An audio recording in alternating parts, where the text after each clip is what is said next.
इकडे हिंगोली जिल्ह्यामध्ये देखील मागच्या 2 दिवसांपासून सुरू असलेल्या पावसानं शेतातील पिकांना मोठा फटका बसला। सोयाबीन, कापूस आणि हळद या पिकांचं मोठं नुकसान झालंय। आई बाबा होण्याचे स्वप्न अजून पूर्ण झाले नाहीत का? आई बाबा होण्याचे तुमचे स्वप्न पूर्ण करा अपोलो फर्टिलिटीद्वारे। मोफत सल्ल्यांसाठी कॉल करा 9953 959370। जिल्ह्यातील 13,000 हेक्टरवरच्या हळदी पिकाचं मोठं नुकसान झालंय।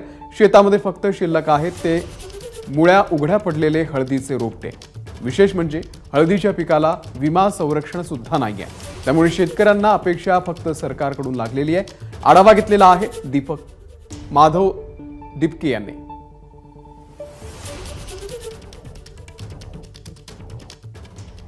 आता ही हळद आम्हाला सगळी खड्डून गेलेली आहे। आता हे वखरून याच्यावर वखर धरून हळद काढून टाकायला लागते, याच्याशिवाय आम्हाला काही पर्याय नाही। आता या हळदीला माती जर लावली तर काही उत्पन्न घडत नाही, आणि जर आपण टाकली तर ही हळद वाळून जाते। याला प्रत्यक्ष काही याला येऊ शकत नाही।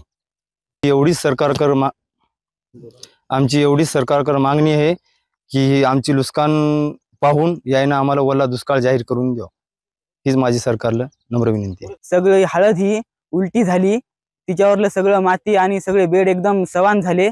आता तिला काही उपयोग नाही, सगळी वाळून जाणार ती आता ऊन पडलं तरी पण। आणि ही हळद पीक विम्यामध्ये बसत नाही, यामुळे सरकारला मी अशी विनंती करतो की त्यांनी मला आर्थिक मदत करावी किंवा ओला दुष्काळ हा जाहीर करावा।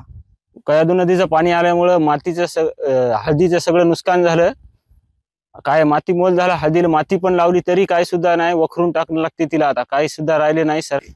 पुरामुळे अतोनात नुकसान झाली आणि सरकारने ओला दुष्काळ जाहीर करावा। याला काय पीक विमा सुद्धा हळदीला नाही।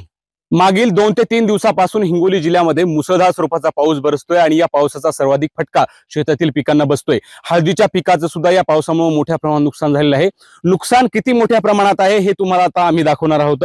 हे हळदीचं शेत आहे आणि या ठिकाणी कयाधू नदीचं पाणी या ठिकाणून वाहून गेलं, पूर या ठिकाणून गेला आणि त्यामुळे हे संपूर्णपणे हळदीच्या पिकाचं नुकसान झालेलं आहे।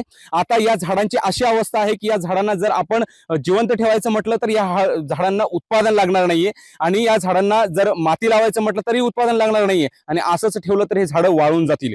त्यामुळं हे सर्व पीक शेतामधून बाहेर काढल्याशिवाय शेतकऱ्याकडे पर्याय नाहीये। हिंगोली जिल्ह्यामध्ये अशाच पद्धतीनं मोठ्या प्रमाणामध्ये हळदीचं नुकसान झालेलं आहे। यावर्षी हळदीला भाव चांगला होता, त्यामुळे अनेक शेतकऱ्यांनी हळदीच्या पिकाला लागवड करण्याची पसंती दिली, परंतु पुरामध्ये हळदीच्या पिकाचं मोठ्या प्रमाणात नुकसान झालेलं आहे।